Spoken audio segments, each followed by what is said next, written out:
Dami mong kalakal ah. Tapos ka na nagpili, Pon? Ha? Sunod ba? Patatla lang. Ha? Pag-CR. Sa ano to? Oh? Tawag nito? Yun sa map? Pag mga ganyan tapon, sira na yung map niya, ano? Wala nang kapalit. Ha? Dami basag yan. Ay, ito ang sira. Ay, nasisira pala yun.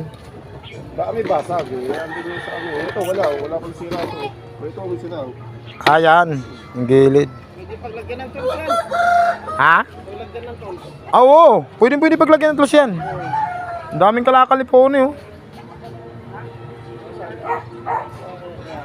Yan mo yung pampiga, mapiga. Kaya nga.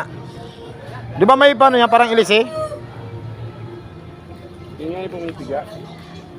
Daming kalakal ni Pony. Magkano kayo magbibenta niyan? Ha? Hindi natin inabot si Pony para makakuha tayo ng mga kuwan eh. Hindi natin yung ang kilo. Ang dami niyan.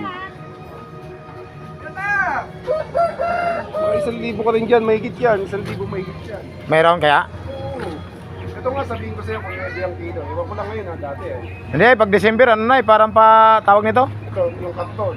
Magkano lang yan? Karton sa bahay. Isang araw naglinis ako, 20 pesos eh. 20 pesos? Pinagbintahan? Magkano ang kilo? Tinanong mo?